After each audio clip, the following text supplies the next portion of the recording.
Hello, good afternoon and good morning, everyone. And thank you very much for joining us this afternoon and this morning, depending on where you are watching us from. My name is Pilato, and also known as Fumba Chama. I'm a musician, poet, and activist in Zambia. And this afternoon and this evening, depending again where you're joining us from, I'll be in a conversation, discussion with my fellow artists who are using their art to discuss and push for social change using their art. It is my pleasure to be moderating this event today. And like I said, I'll be speaking to young talented artists who are using their arts as tools for advocacy and for social change. I'll be joined by Aranya Johar from India, who is a poet, and she writes about issues that affect us, especially women. And this includes misogyny, gender equality, mental health, and beauty standards. I'll also be joined from Guyana. We have Ray Witcher, who is an upcoming filmmaker and an established journalist, playwright, and short story writer.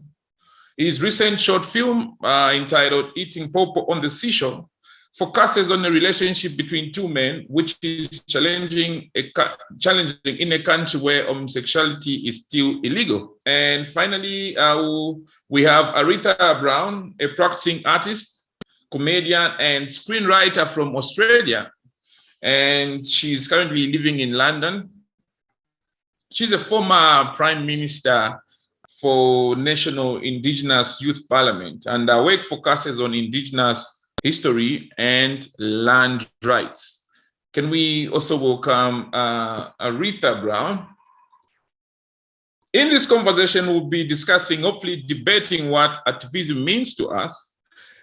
And before turning to hear what your views are as our audience, we would like to obviously hear what the artists feel and think about their work and how they feel this contributes to changing social change in their communities and their countries.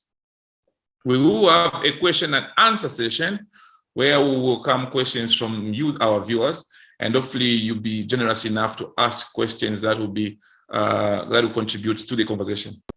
So please do engage with us and chat with us, and together we'll have a very exciting hour and a half, and we'll reply to as many questions as possible, and we'll make this conversation as entertaining, as educative as possible. So thank you very much, everybody, for joining us. And I'm gonna get to my panelists. Arenya, my question to you, and obviously I will have everybody to respond to this. What is activism? So when somebody says activism, what does it mean to you? Can art influence any change? What is activism? I definitely believe art can trigger change. I believe art has been one of the greatest forms of dissent. So much of how we learn, how we educate ourselves, how we celebrate, how we mourn comes from art.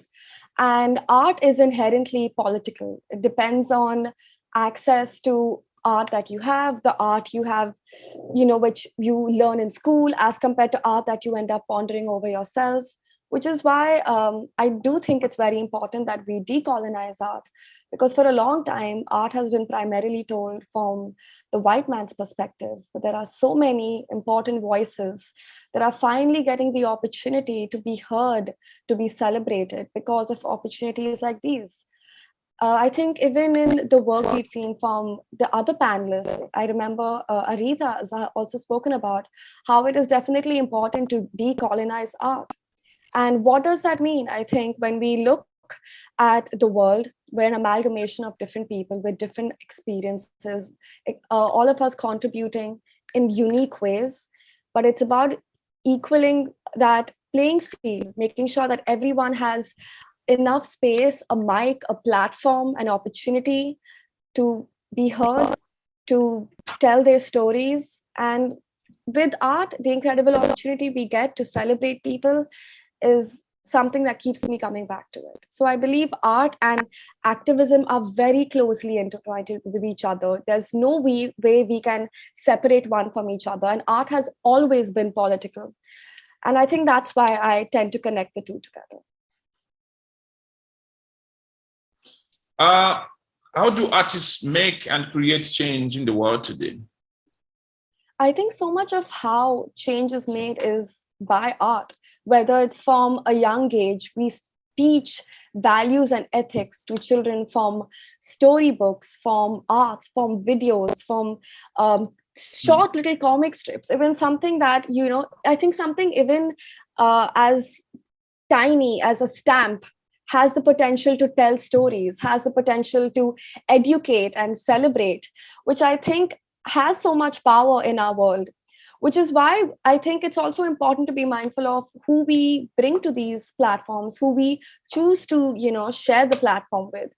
And that's why I think it's important for opportunities like these, where we're all coming in from different countries. All of us have been influenced by different art, and we get a chance to represent our roots and represent what we have been taught, the culture that has raised us, in our own unique ways. And I think with the work that you will hopefully see later, you will get to see the women that have impacted me and the stories that have impacted me, which you may not come across if opportunities like this didn't exist. Thank you very much, Aranya.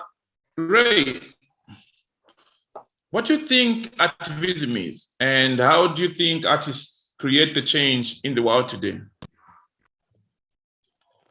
Well, to be honest, the first time I heard the term artivism was when I was asked to be on this panel. And I didn't really think about it too much because I kind of just go around doing my business, which is, creating art and stuff. And so I guess, as I was explaining to some of my friends, that whenever you write something from a minority perspective, or you try to create some sort of empathy, like for your character, it is not really me who would necessarily put out like a quote unquote political agenda. I would, just want to be seen, or want this character to be seen in a different light. And some people take issues with that simply because I might be breaking down some sort of stereotype about a particular group. And then they see this as an agenda because it doesn't fit their narrative. And so I guess you can consider that artivism. Yeah, so that's kind of like how I see it. And they put their political meaning on it. Whenever you write something, I kind of just put it out into the world, and whatever you get from it, that's on you. That seems like I'm escaping responsibility, but really I'm not. Yeah, and Yeah. Yeah. I wanted to ask, what are the platforms that can support or create an enabling environment for more creative activism? What platforms that can support or create an enabling environment for activism? I think a good platforms like this, it's really helpful to get our work outside of our countries as well. Especially a country as small as Ghana, we have less than 1 million people. We only have 750,000 people here. So the population is very small, and just to have our work out there and just to have that support from the outside community sometimes can be well done. And just having groups like civil society play a bigger role when it comes to artivism, if they're interested in, so that they can see how important storytelling is. Because a lot of time people don't want to just quote unquote listen to people preach about change here. Minds are changed more easily through storytelling, I find. Yeah. And so civil society should utilize artists. Yeah. Thank you very much. Thank you very much, and I agree with you. Arita. Hello. What is your understanding? What is your definition of activism? What is activism to you? And how do you think artists would contribute or would help or make and create the change in the world? Yeah, I mean, I guess it's kind of similar to what Ray was saying. It's like, as an artist, you kind of go out and make your own art. And then as a minority, people kind of politicize it no matter what you do. As an Indigenous artist, I could literally draw a stick figure, you know, in on a piece of paper, and technically it's Indigenous artwork, you know. I kind of don't get to escape that label, I guess. And so, yeah, I mean, as an Indigenous person, everything you do is political. Everything is a political statement, and you don't really get to escape that. And you don't really have the choice of not being an activist. And I think some people like to go, oh, you know, an activist is a title that you kind of have to earn. But in my mind, it's like every Indigenous person, every queer person, every minority is an activist in a sense. If you walked into any space and you've had to justify your experience, which we've all had to do. I think we were laughing before in our kind of like panel meeting, because we were saying before how all four of us have literally been colonized by the British. It was like Zambia, India, Ghana, and Australia. It's like there's like that common thread there. And I think, again, it's like we're all making art in such different ways.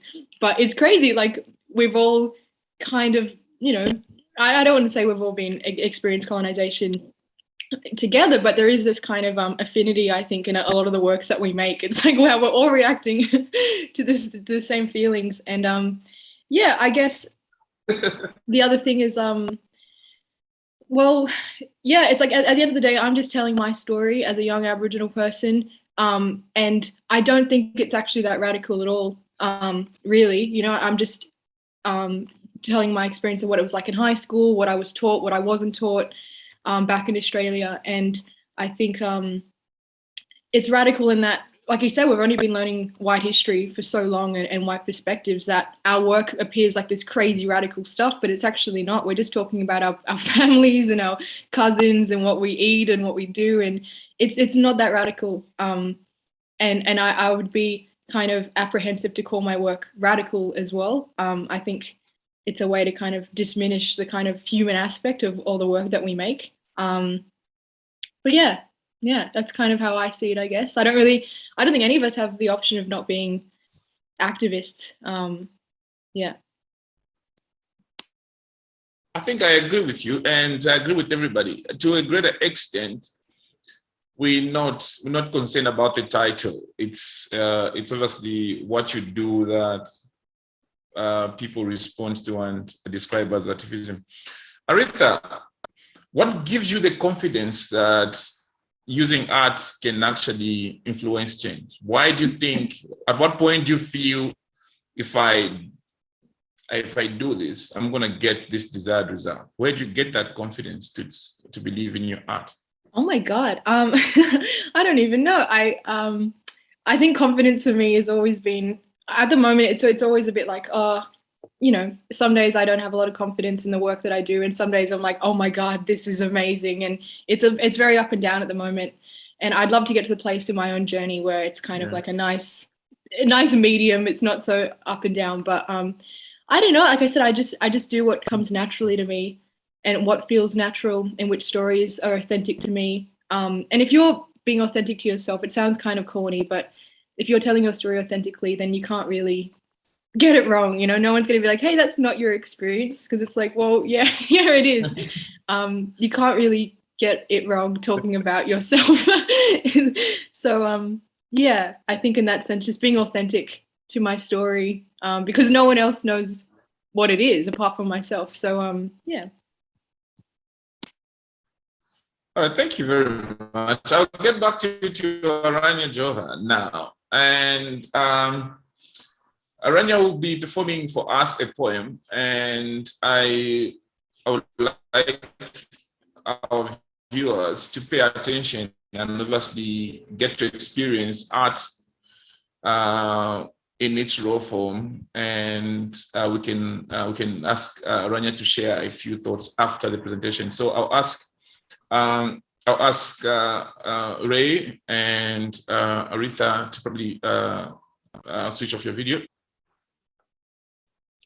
When duty calls and kingdoms fall, these women have been willing to risk it all. They've taken to the throne with grace, but still seem to be the part that history chose to erase. The weight of a crown never wore them down, whether it was leading cavalry or providing for their family. The weight of a crown never wore them down. Take a Rani who used her smarts to outwit the Brits, attempted to flip the script by using a doctrine against the people who created it. Think of it, a widow, a single mother leading her troops, representing her roots, fulfilling her duties and promising a brave fight, even if it meant she'd lose. With her son strapped to her back, she attempted to attack, and although she did not lack, it was the doctrine and lapse that resulted in a queen having to surrender her land. Although she died in vain, we attempt to keep alive her name. We could learn from another warrior whose legacy is often forgotten, led over 100 women to battle, which even now is uncommon. We learn from our womenkind every single day that sisterhood means fighting for each other, whether it's against mindsets or against the state. These women show that there is strength in femininity, that being a wife means more than her fertility, that being a male isn't a necessity or even an eligibility, to have the power to change or make his story history, to make his story her story, to make his story her story and her story and her story. But we still don't hear stories of women who've shown that whether on the field or on the throne, that there's courage in vulnerability, that even traditional roles come with nobility, that being a wife, mother, sister, or daughter never comes in the way of being some other. We learn from our womenkind every single day, whether it's protest by retaliation, rejection, or protest through their identities and plain existence, whether it's protest by demanding mobility in position, whether it's questioning and dismantling the system, women show that there is femininity in resistance, courage in compassion, power in persistence. There's a little bit of these women in you and me. A little bit of these women speak when we demand for equality.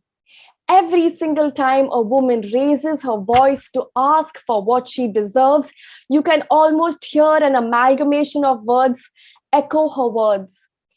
You feel the restless twitch in your bones and the electricity in your feet. That's because you carry what these women wanted of the world for you.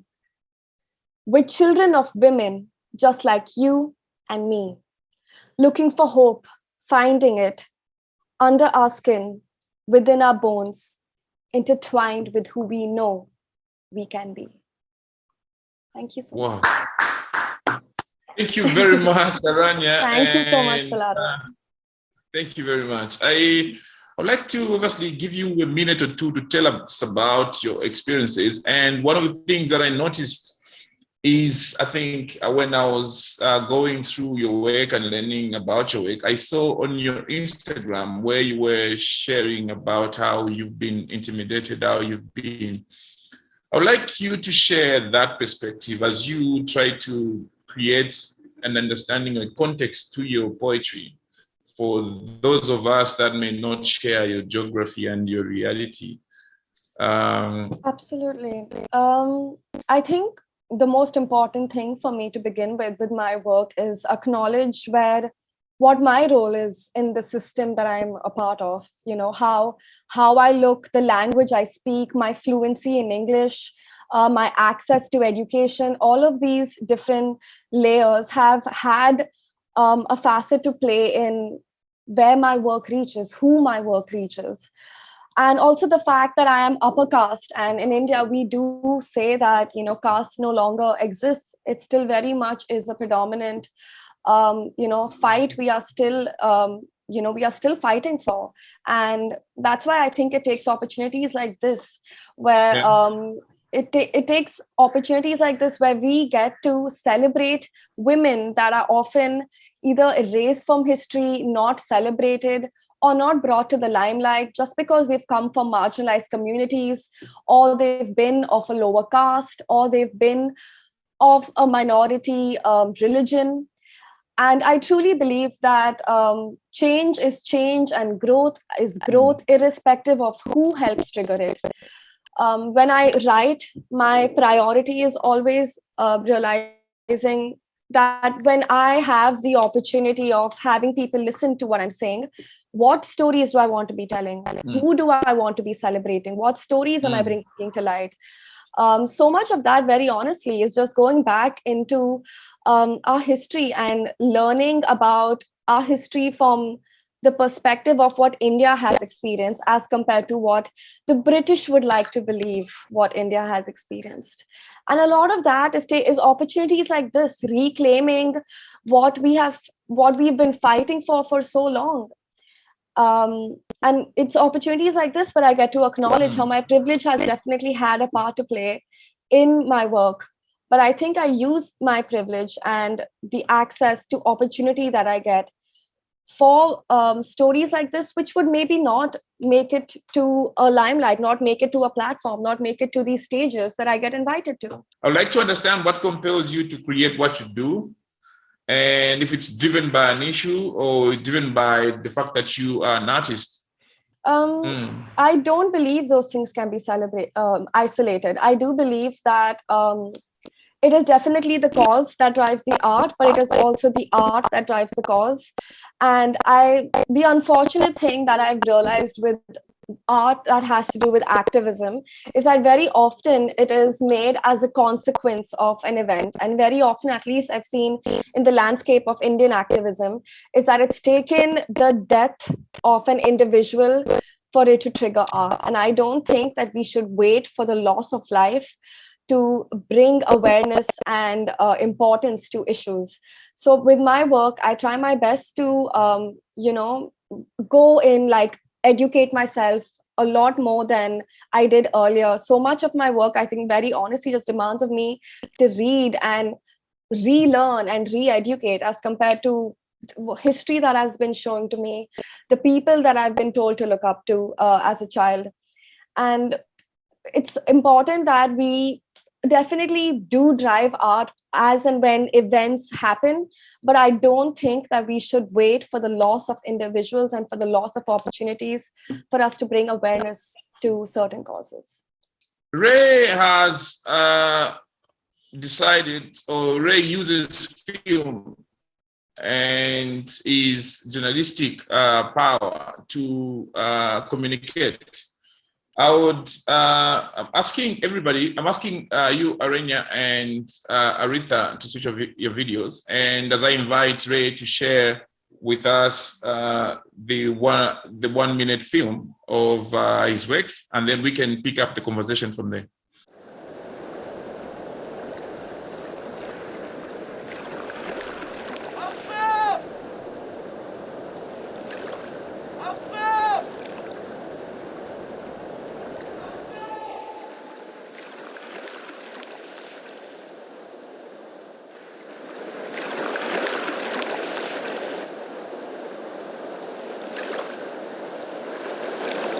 Oh, what he asked by? Wasn't funny? Not even a little bit? Funny for you. Racial.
Hi, everybody. I'm Janet Steele. I'm with the Commonwealth Foundation.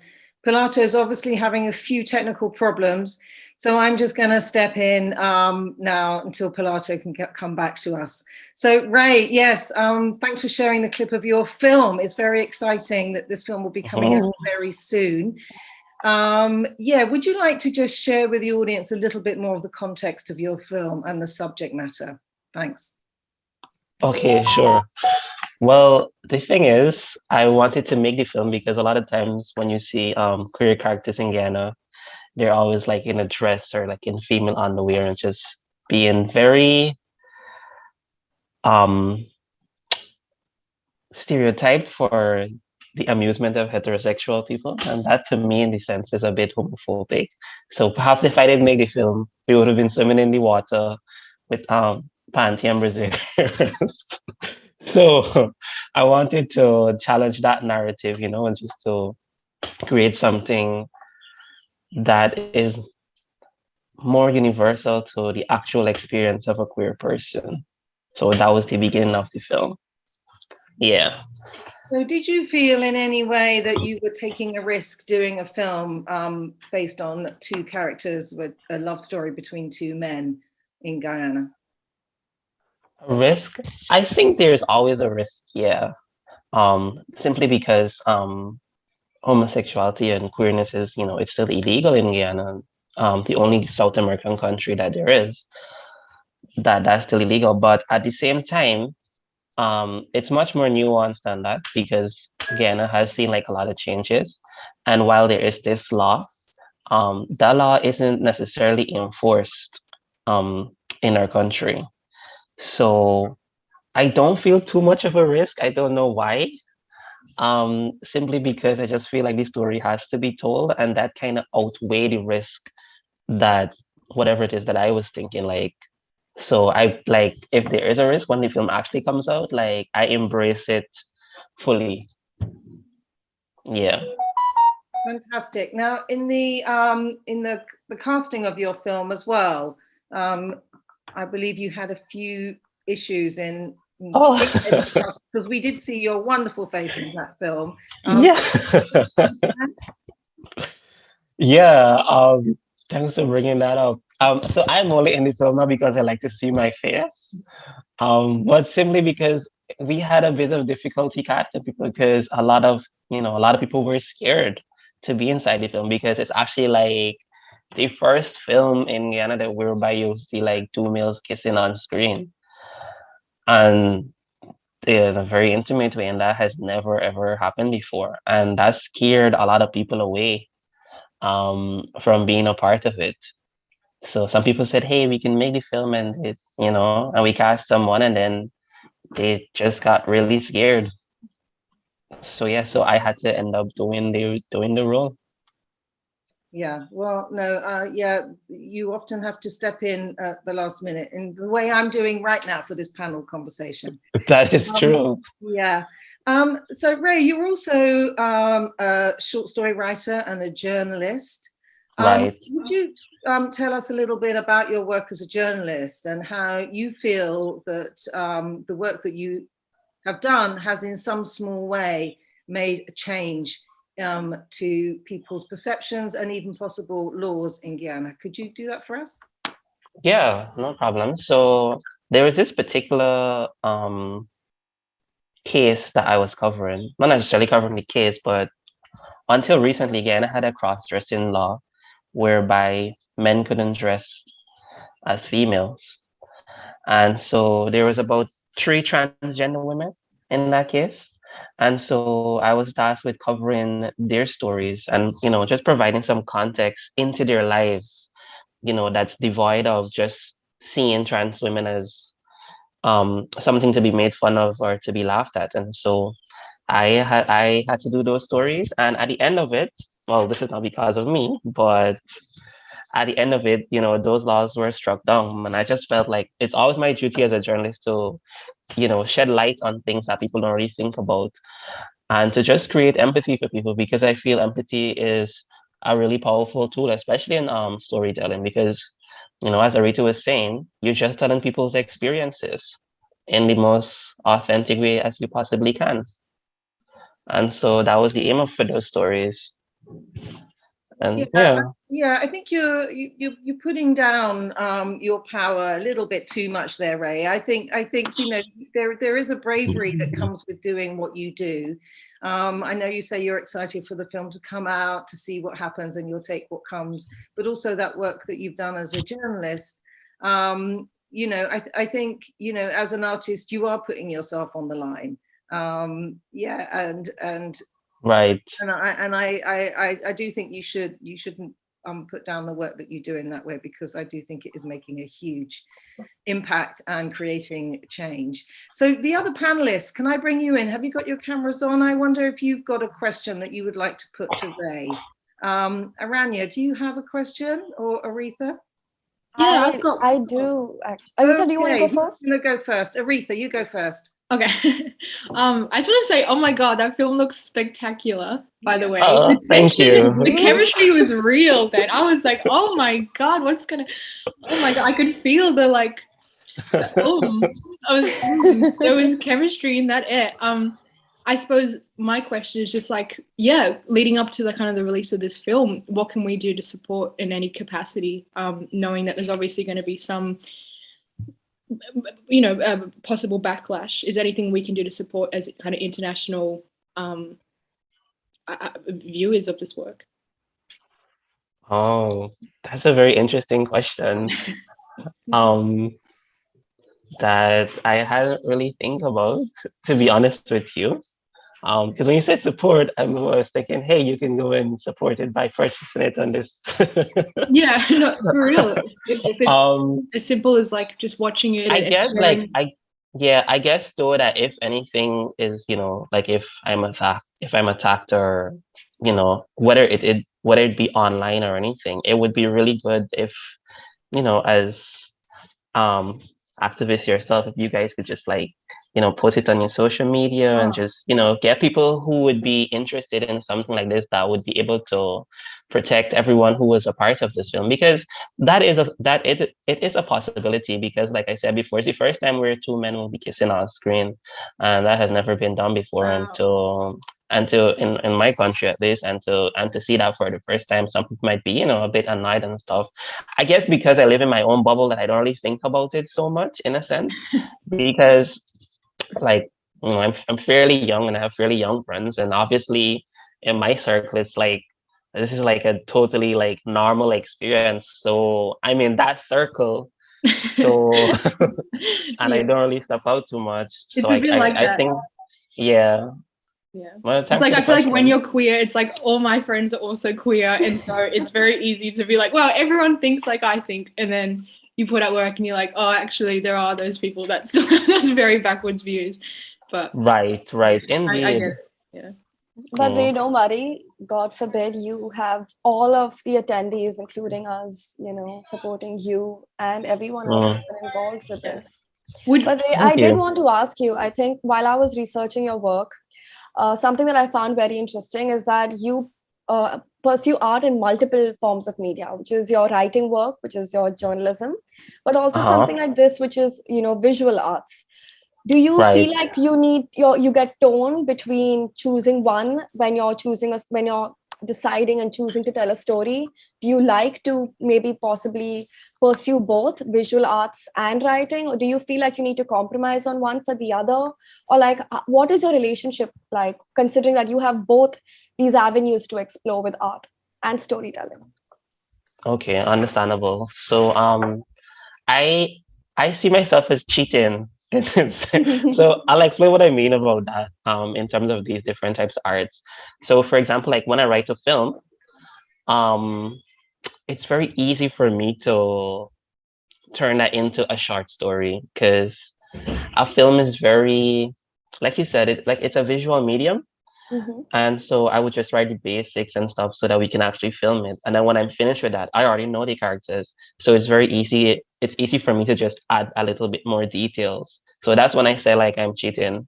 Yeah. And in terms of like theater and stuff, because I did theater and journalism and so on. In terms of theater, like that's where I started, because I always wanted to do film, but I just didn't have the resources. And so that was the next best medium, and I excelled in theater as well. So that's how come I ended up there, and I just grew like a lot of love for it. Yeah. It definitely translates. Yeah. So Ray, what are your plans next? This film is very nearly ready to show to the world. What's your plans next? Next plans? Okay, well, my plans are to do a lot of touring with the film.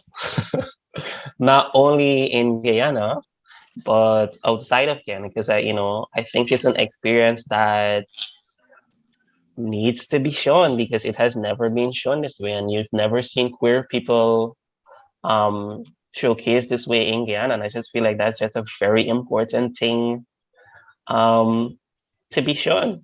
Yeah, especially like in such a way where people are being intimate and it's totally like, normalized. Brilliant. Well, I wish you best of luck with that. Thank you.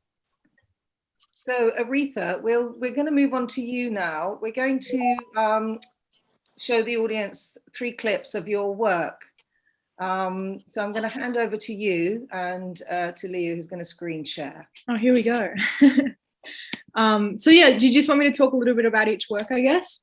Yes, please, if you could. Sure, no worries. So yeah, this work here was my first kind of major painting that I did. So I did this in high school as my kind of final year 12 assessment, which is what you get marked on the end of the year. And it's actually one of 2 works that actually kind of fit together like a jigsaw puzzle. And yeah, looking back, I can tell it's some of my earlier work. It's definitely developed a bit from there, but it's all about my experiences as a young Indigenous person living in the city, which I always kind of go back to. I think in Australia particularly, people still have this misconception that all Aboriginal people live in the desert and we're all kind of one tribe, we speak one language, when it couldn't be further from the truth. We're very complex people. There's over 250 different tribes, clans, and nations. It's very complex with our own languages. And statistically, most of us live in the cities and urban areas. And I think that's a really important story to tell. And that's not to kind of take away from mob that are desert fellas, it's still a very valid experience, but it's just not mine and it's just not authentic to me. So this work was about that. And I guess the story behind it, which is pretty crazy, was long story short, we got to muck-up day in Australia, which is like when you get to the end of your school year, end of high school, everyone has a big party at school and you get dressed up. And long story short, some kids at my school who were like white students came dressed in as and again, this is going to sound so outrageous, but dressed as Nazis, and came into the school the night before mock-up day and actually kicked in that artwork. And so the work was made on theatre board, so it's like very hard wood. And so they broke into the school and yeah, it kicked in my work. And so the other work was actually damaged, which is the second part of this one, more than this one here. But at that point in time, I was just like, oh my goodness. I think this kind of coincided with me doing Indigenous Youth Parliament. So I was becoming more outspoken in my own community about Aboriginal issues. And I was already a pretty angsty teenager, but add on top of that, the kind of weight of being Aboriginal and feeling so misunderstood by the education system. I was just I became very outspoken. And then going to school with that information, I think I just became a bit of a target for other students that were just like, who does this person think she is? And yeah, this work pretty much got vandalized. And they were literally dressed as Nazis, which is crazy because it was like 2018. So it wasn't that long ago. And the school wanted to obviously keep it very hush hush. And so the only kind of punishment that kid got, because there was 3 kids, but only one of them kind of kicked in the work, was she wasn't allowed to sit in the same exam hall as me for my final year 12 exams. So like that was literally it, because the school didn't want to know about it. And I was so angry. I was so pissed off because it was like, man, no other students, no white students would have to deal with a hate crime in the final week of year 12. They're just trying to year 12 is hard enough. People are just trying to finish their exams. It's so hard. You just want to be done with it. And I had to deal with that on top of this. I had to take the witness statements because the school wouldn't even help me sort any of that out. There was no cultural training or any teachers culturally trained to help look after me or deal with the aftermath of that. I had a very lovely, my art teacher, who I think all the artists here will understand that your art teacher is like kind of your rock in a lot of ways for most people who helped me throughout this. But yeah, so you might be able to see in this work, but there are actually bits where it's more damage from the back. But if I actually don't remember where it is now because this is an old work, but the work there is damage on it. And so yeah, that's a pretty crazy story. And long story short, it got chosen as the NGV's hero image for the Top Arts exhibition. So it went on to become a pretty popular work here in Australia, which is pretty cool. And I really wanted to send like an invitation to the girl that kicked in this work to be like, like look what you thought you could ruin this work, but look at it now, girl. It went on to be this big kind of thing for Top Arts, but yeah, so that's that horrible story. But I think from that I was like, man, painting has so much power, and like I need to keep painting. I shouldn't stop painting. But this was my first work kicked in by someone dressed as a Nazi. No joke, can't make it up. I've got photos, I've got receipts. And I actually asked the NGV, which is the National Gallery of Victoria here, where they exhibited it, to actually write this story. I really wanted it to kind of be known, but they never put it in the didactic information in the gallery, which is really upsetting. So like this is the only time you probably hear about it or read about this, the backstory behind this. Yeah, because it's not online anywhere, but yeah, anyways, next one. Tragic. This is a bit embarrassing because I didn't realize that my photos of me were in it, so I promise I'm not being narcissistic. I forgot that was there. But this work was in Smith Street. So after that, I started doing murals, and it was kind of, again, it was out of necessity. I couldn't afford canvases, and so people kept offering me walls and murals. And so I was like, this is brilliant because number one, I can't afford a studio, so that's good. And number two, I just don't have, I just can't do that. So I started doing murals. And with that, I started working with I started my own art collective called Kiss My Art. And so it's really important to me that I only hire women to work on my sites. And so I've got a whole team of girls. I like to joke that we're more like a band than we are like an art crew. And so, yeah, like I said, I only hire women. Okay, I'm not crazy. No, just kidding. But no, again, it's people think it's this really political gesture, and I'm kind of trying to prove this big point. I'm not. It's just I prefer to work with women, and young women are so underrepresented in terms of street art. And again, it's like non-Indigenous, some Indigenous crew come and help, but it's all about young women coming together. We share our stories, and I like to say when we paint our murals that it's like a therapy wall. As soon as you start painting, it all comes out, and suddenly, our conversations are so incredible. I have this dream of doing a mural soon where we kind of record all the audio between all us young girls, because the conversations are incredible. It goes from like us having a little gossip to who's everyone dating, to who, to politics, to like government sanctions in Russia. Like the conversations are so amazing and all over the place. And I just love working with other young women. So we've actually done 13 murals now, which is crazy considering we're all I'm 21, so we're all under 22. And we've done 13 all around Melbourne, Sydney, and I've just done my first one in London. So if we go to the next slide. There we go. There's me looking a little bit cute. Okay, don't mind the look. But yeah, so this was our 13th one in London, which was crazy. It's our first international one. I stupidly should have put a photo of me in the crew. I don't know why. I think I just tried to get all the works in. But yeah, there's a whole team of us, all different cultures, all different backgrounds. And again, it's just young women coming together, having a laugh, there's always music going and painting. And I feel very honored that they get to work with me because they're all amazing artists within their own right. But it's also cool that a lot of them tell me it's really cool that they get to come and make Indigenous artwork and under the instruction of an Indigenous artist, obviously. So yeah, it's cool. I've got this goal while I'm living in London and traveling around to kind of do a mural in each country that I stay in. So I've actually got one lined up in a few months in New Delhi. So I think we're going to have to, that'll be cool. And then one in Indonesia afterwards. So I'm doing like a world tour of murals, which is a pretty cool job at 21. But yeah, I just love working with young women. I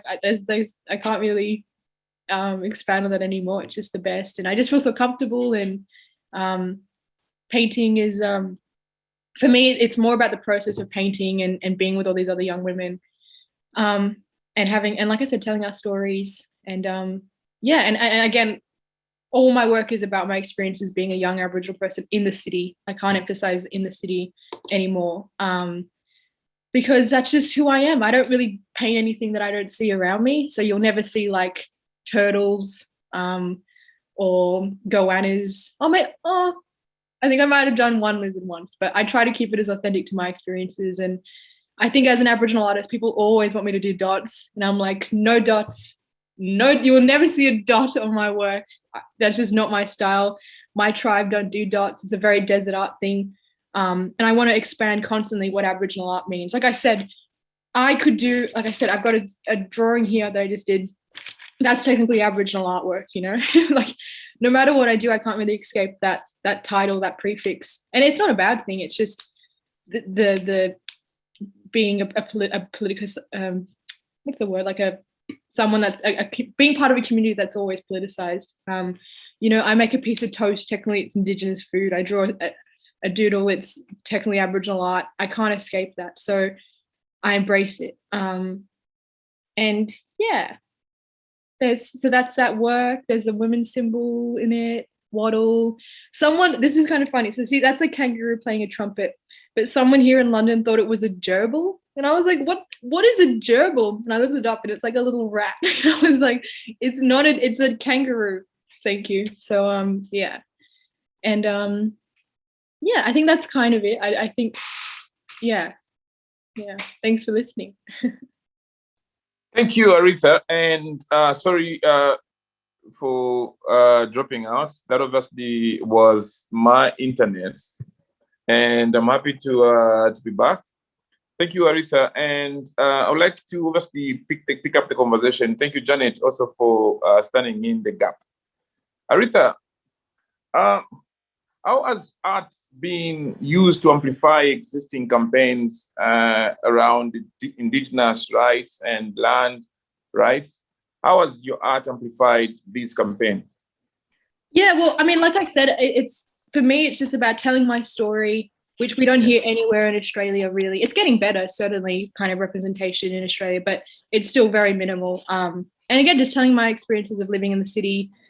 And I think what's always kind of been at the forefront of my work is, number one, talking about not getting any Aboriginal history in high school and how hard that experience was with racism, bullying, you know, like I explained before. And number two, explaining the story of my grandma. So my nan, who's like, she pretty much raised me. She's from Blacktown, which is this western suburb of Sydney. And I don't know if anyone here knows western suburb of Sydney, but it's pretty rough, but it's very charming.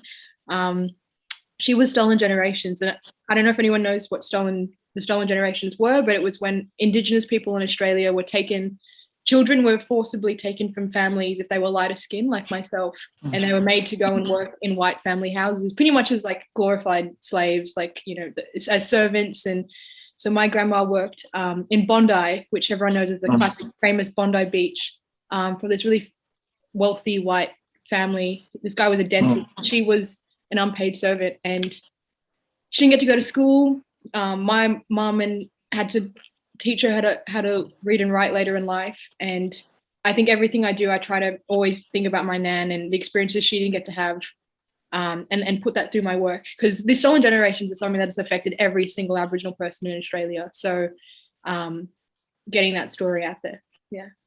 Thank you very much. And thank you very much to Ray as well. Thank you, Rania, and for sharing these stories. And obviously, these are experiences that we don't get to learn or hear about without opportunities like this particular one.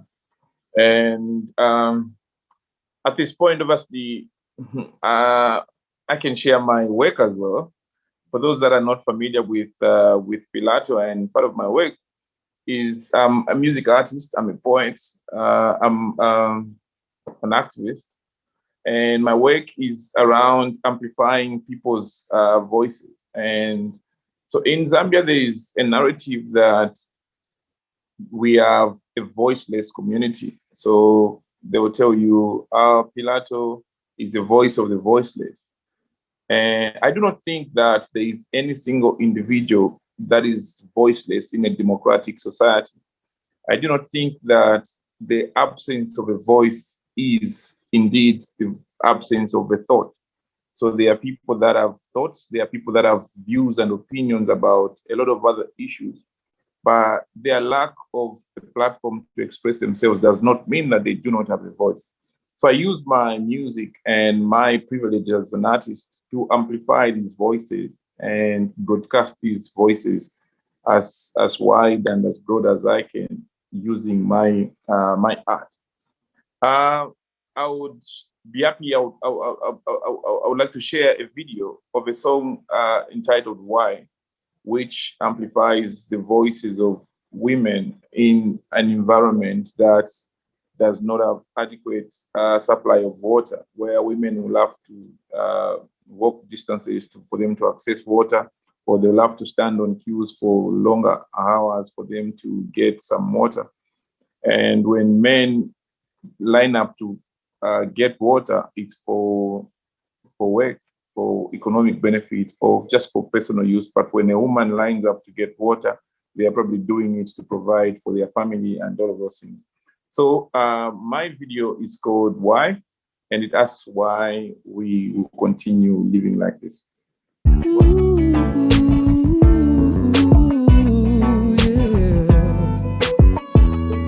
Every day nezohuka kuseni seni kuyenda kumunda ushanga kotu tomato na turepu so that you can have some money for your school. And now that you are doing fine and rikwacha ibuta kuchoka, tell me why.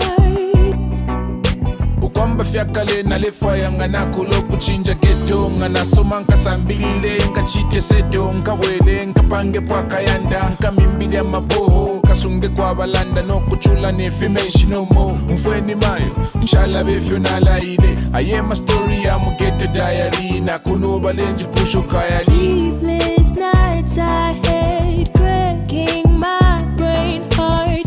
That proposal that gave you $1 million kwacha lelo sindine muntu waniika kumbuyo. Tell me why. Over time, rainwater has accumulated in these shallow wells that are being used as water points. In Lusaka's Garden Park area, residents have for some time depended on these wells to access water. This is because most households are not connected to a water supply network, while others have personal boreholes, and residents fear that the groundwater might be contaminated due to the increasing number of pit latrines in the area.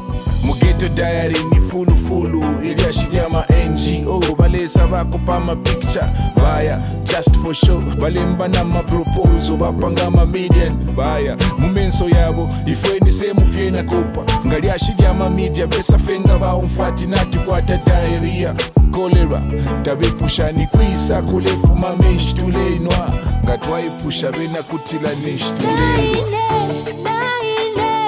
I wanna go to school. I wanna build a mansion. I want the greater things in life has to offer. But Susan Ileka, tell me why.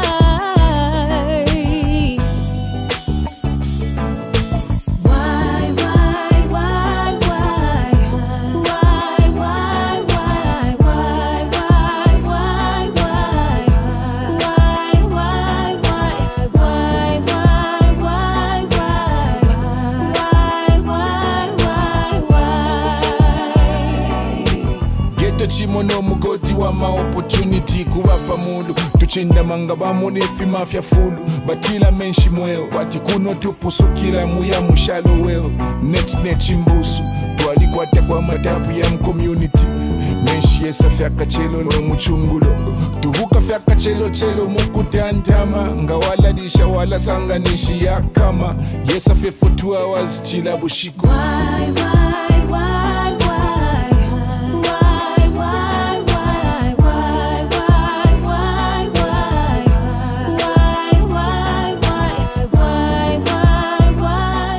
Oh my God, that was amazing. Thank you. That was so good. I might just jump in and ask you a question now. So just tell me maybe how you got into music. Like, what was the kind of natural progression for you and your background, and where did it all come from? Did you have someone in the family that was particularly musical that you were like, yes, or yeah?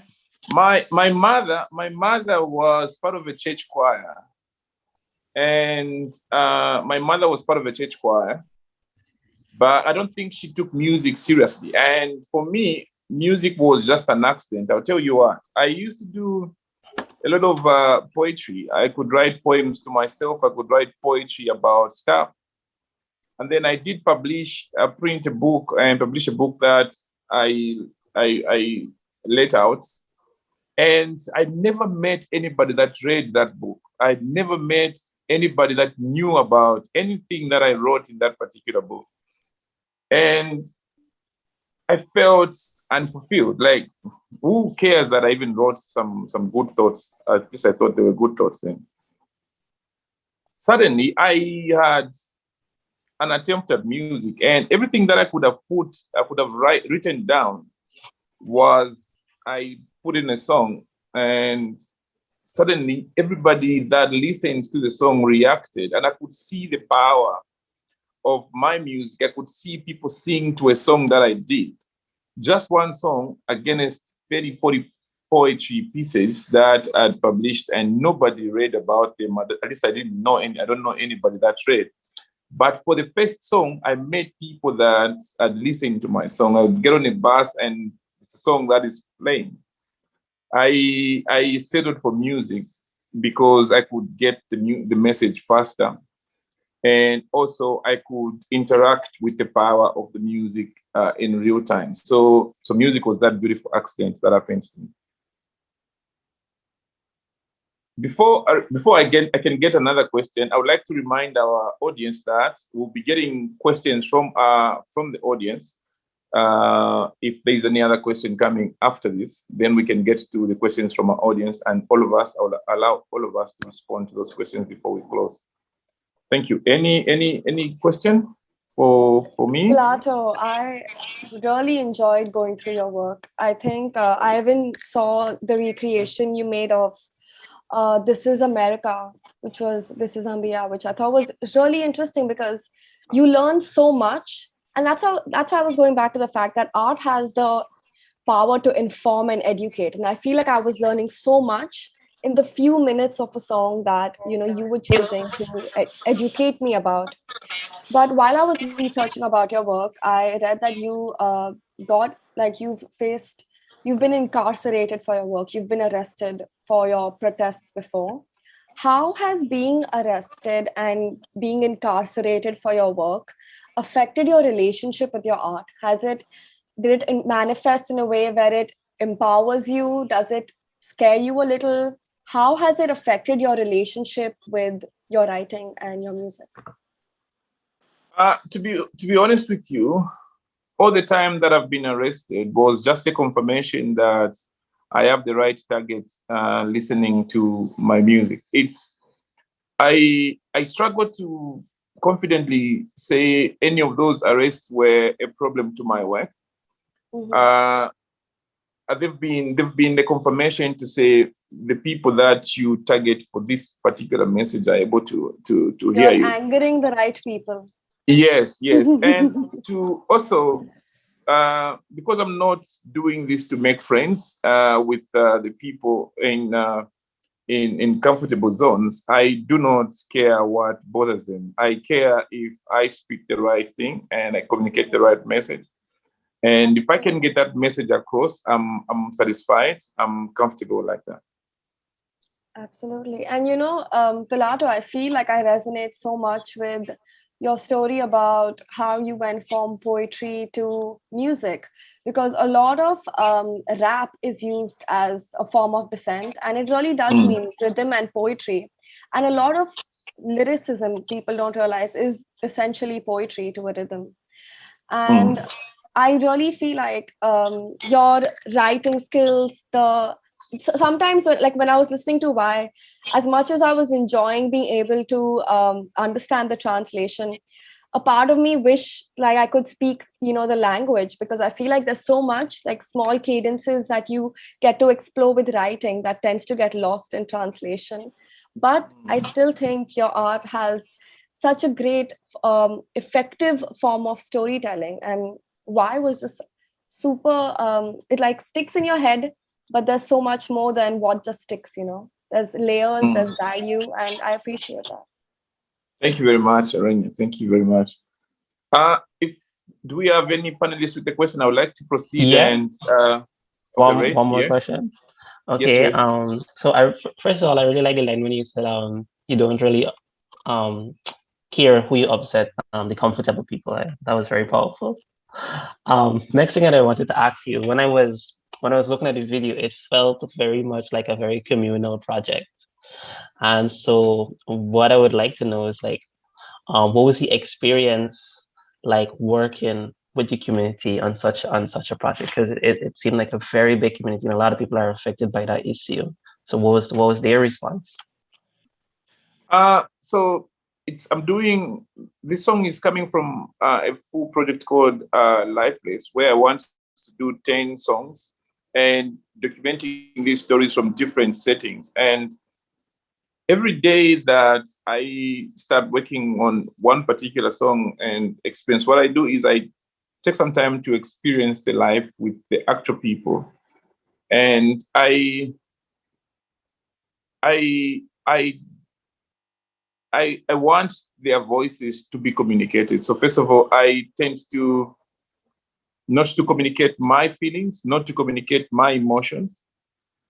I attempt to represent as raw the message from the people as possible. So like you notice that even the insights that I put in these videos, I put them deliberately for people to identify themselves from these communities and speak for themselves. It is challenging, especially on this particular project, because the people that I'm interacting and communicating with are those that would feel that probably I'm better than them because they know my name and they would want to hold back a little. But when they open up and they have these messages and their voices amplified and begin to get reactions, begin to get attention, it's also uplifting for them. It inspires them to speak more, to scream a little louder. So it's the experience is very exciting, but also emotional and also empowering to a certain extent. Thank you. Any questions from the panelists before I proceed to the audience? I had one question before we do that. I wanted to ask y'all, even Ray mentioned that he heard of Artivism for the first time. And I think even Aretha mentioned that, we don't really, we get called activists because those are terms that are used to refer to us. Was activism something y'all went out with the intention of doing, or did your art just end up becoming activism? Was it intentful, or was it just happen chance? I think it happened. I tell people that I'm not an activist. I was gonna say I'm not even an activist now. Because even a lion doesn't know that it's a lion. So I honestly, I've read even Aretha in an interview where she feels dissonance with being referred to an activist. I myself also do feel dissonance with being called an activist, but seeing everyone's work, I can see where that comes from. But I don't think any of us self-identify as an activist, which I think is an interesting perspective to look at. I think for me, the reason that I kind of have a problem with it is just this idea that it puts me above my own community, which I feel really uncomfortable with. It's like either we're all activists and we're all struggling and we're all telling our stories, or I'm not, I'm not an activist. It's not one or the other, because I just find it to be a bit awkward, like I don't know. That's just me. I feel like I resonate with what you're saying, truly, because I don't think any activist is doing work with the intention of being identified as an activist. Or I would like to believe most aren't, But I think yes, tell me. so I think for me the biggest problem I have is when people brand you, they want to control you, they want to manage you. And so when people call me activist or artivist, it sounds cool, it sounds fine, but in a way, they want to know you for certain. So like activist or activist on gender issues. So meaning that they're prescribing you what you should be active on and things like that. Let me proceed to get the questions from our audience, and then we can sum it up and add a little more questions as the conversation winds up. Sure. I'm gonna get the first question. The first question comes from Richard Kachungu from Zambia. Richard Kachungu from Zambia says, has any one of the panelists ever faced ethical dilemmas? And if any, are they able to share what it was and how they dealt with it within the art space? Has any one of the panelists faced ethical dilemmas in the way? How did you deal with it? Anyone would like to respond to that? I think the big ethical thing for me was just like, obviously as a painter, working with paint, which is so toxic and so bad for the environment, has been a bit of a problem. And also obviously using a lot of plastics and working internationally and in different places, I can't bring all my stuff. So I'm always kind of having to buy things just to make works. But it was pretty awesome. So the mural that I showed before, the kind of black and white one, we actually teamed up with this really cool paint company, which makes climate change friendly paint that cleans the air when you paint with it. So I could tell I did not pass science, but it takes all the nasty toxins in the air and then brings it back out to clean the air. So it works like a tree pretty much with this paint. So for me, I'm constantly thinking about how I can make my paints, because I work so large scale, more environmentally friendly. And I suppose the climate change is something that I don't think we probably all very find very important, but we also have to consider as young people as well. I'm sure in all our practices. I definitely feel like I also do struggle with ethical dilemmas often, because I do think very often about the fact that I'm a more consumable version of the cause. I am the, I'd say, with a little bit of gravitas, with a little bit of poetic justice, if you may. I'm the oppressors. I'm still in the comfort level of the people that I'm working against. I fit an idea, I look a certain way, I look more feminine, and I still do fit these certain, like I'm thin passing, I tick a lot of those boxes that have a role to play in my work. And I do often think about the fact that if my work was in a different language, if I looked a different way, if I went about it with my work in a different way, it definitely would have had a different impact.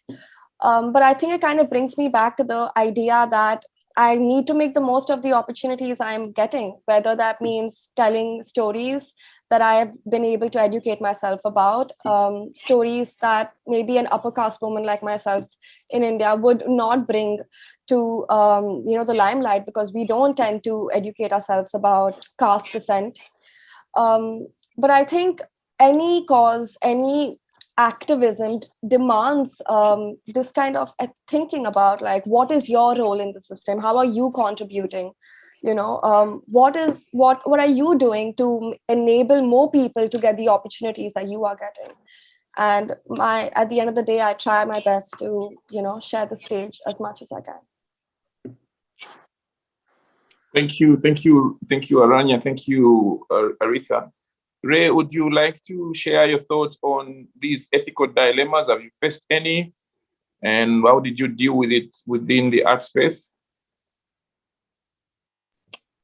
Have I faced any ethical dilemmas? I can't say that I have, to be honest with you. Not at least none comes to mind right now. All right, Yeah. sure. Thank you. So we get to Abinash Kuma. Abinash Kuma is directing the question to Aranya.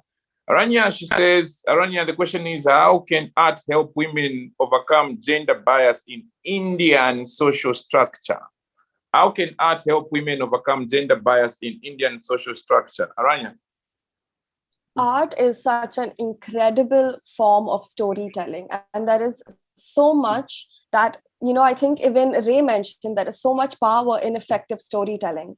And an incredible enabler that we have seen in the past few years is as India is getting more access to the internet in smaller parts of India, women are using the internet to not only educate themselves, but also as a form of expression. You see women who are, making YouTube videos, which I do consider art in some way, of regional recipes that you would not find in any cookbook anywhere over India. But you will see, like a shaky hand video shot, in the middle of, place you probably haven't even heard of. Explaining the thought, the story, the ingredients, the reason a dish is made the way it is made. And all of that comes back to the fact that even things like food is considered art. There is so much story even in the food we eat, the grain we use in our food. And art definitely is a great enabler to realize, what we have been taking for granted for so long. What is mainstream to begin with, what we consider mainstream art, and what art is finally getting to the mainstream. And another great enabler that, the internet is allowing us is that it's giving us access to art and access to art from minorities that we would never have access to if we didn't have the opportunity of something like the internet. So I do see a lot of different changes coming in, and I'm very hopeful. Thank you, Aranya. This one is coming from Rajesh Kumar from India. And Rajesh is asking, do you think artists must be independent critics of political system? When artists show political affiliation, can people trust such artists? Is it good to say left-wing or right-wing activism? Very good question. I don't know if you want to take it, Aranya, or anybody on the panel. Is it wrong for me? I don't think they can be trusted. I'll say that. So I guess I look at perhaps too much of American television, and I find it interesting how people try to create political opinions like in a sort of binary, as in everything this party says, this is what you need to do, and everything this party says, this is what you have to do. And I don't think like that. And I know a lot of people also don't think like that, and I feel as artists, it's our job, as I keep hearing authenticity, to capture authenticity in our work and to capture nuances in our work. And it's really and truly you just trying to communicate your experiences. And of course, whatever your experience is, I mean, people are going to put a label on it and say, oh, this is a left-wing artist or this is a right-wing artist. And I never thinking along that line. Like, I'm just thinking, I'm just trying to tell a story in the most authentic way that is from my experience. So, yeah. All right, let me rush through the questions so we can respond to the ones that we've received so far, and then we can say our goodbyes. This one is coming from Juliet Mbendera. Juliet Mbendera is saying to the panelists, especially Pilato, in our setup, Africa, where you cannot necessarily separate activism from politics because politics drive the social and cultural climate, how do you constantly come back, give your truth and fight for the voiceless, knowing the implications can be rather drastic? How do you constantly come back, give your truth and fight for the voiceless? And So first of all, like I said, I do not believe that we have anyone who is voiceless. We may have people that we may call deaf. We may have people that we may not consider popular or influential. That does not in any way take away their voices. We need to get to a point where we do not allow individuals to become heroes of a society or of a community. As activists, as artists, we're not to become saviors of a society or saviors of a community, of a country. I think we need to get to a place where we use our power and influence as artists and activists to empower other people so that people can stand up for themselves, people can speak for themselves, people can represent their interests themselves. We should not allow the idea that some people are voiceless. No one is voiceless, especially if it's a community or society that subscribes to democratic ideals.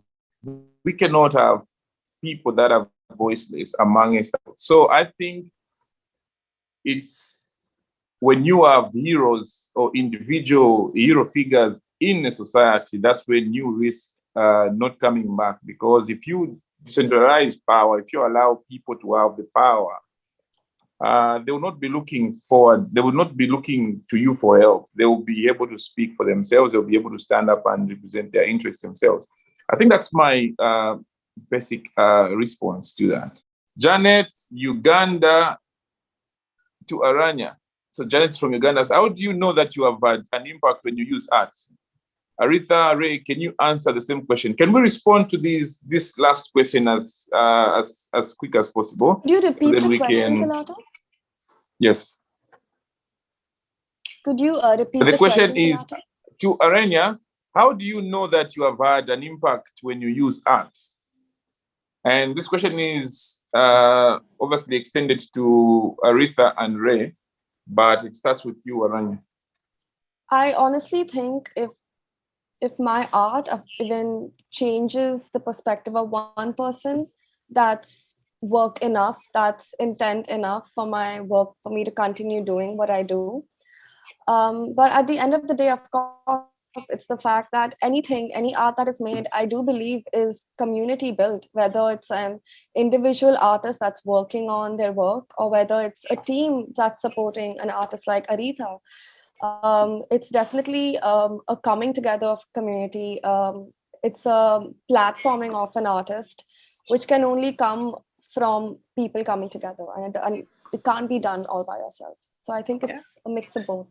I think for me, anyways, I think I always make my art for myself first, and I know it's a bit like it sounds a bit selfish, but if I'm making a painting or writing something, if I like it, then that's kind of my box ticked. I'm making artwork for myself that I enjoy, that I enjoy watching and participating in, and at the end of the day, I don't really get to see who enjoys my work as a muralist or putting stuff online, but there's something really awesome about that. And what I kind of do like about social media, even though it's got so many downfalls, is you have no idea who's watching. Like you have, especially with Instagram or YouTube or Spotify, if you're a musician, you have no idea who's watching. And some of the people that have gone into my DMs and been like, wow, I love your work. I'm like, oh my God, like this is incredible. Or people you're like, I in a million years would never thought that you would care, and you care, and that there's kind of and so in that sense, I'm just making work for myself that I like, and you just never know who's watching, and that's kind of awesome. And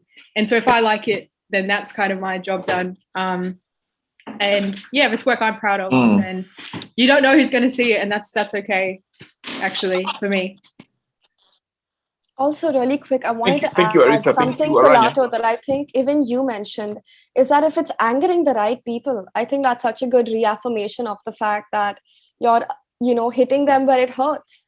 If your art, when I've had situations where I've received like rape threats and death threats for something that I don't even consider a radical thought. Like I remember pieces that have infuriated people.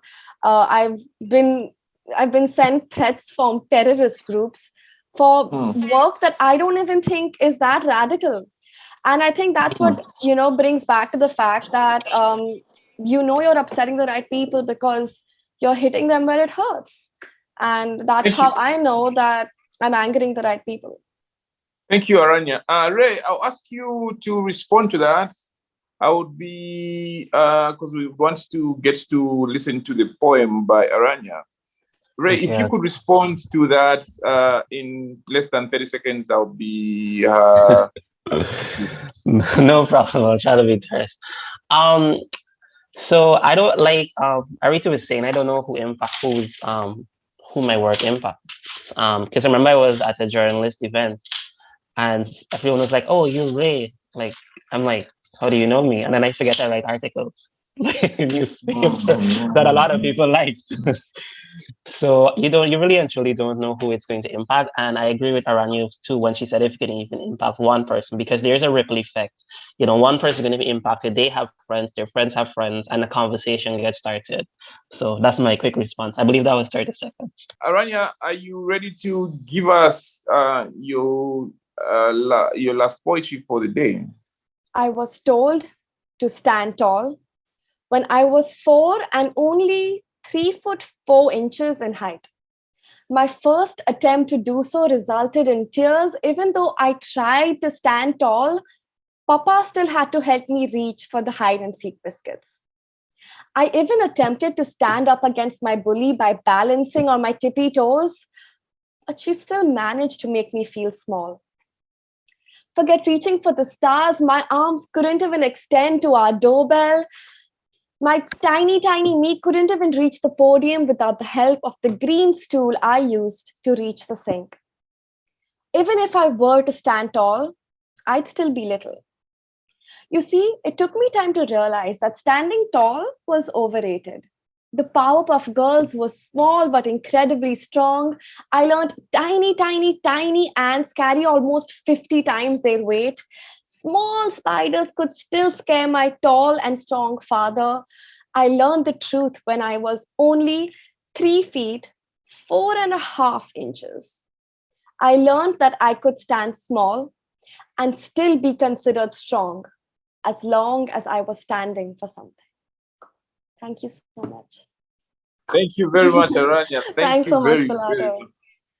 I would give you 30 seconds to probably just create a context to that piece, and then I'll ask you to share your concluding remarks, and then as we wind up.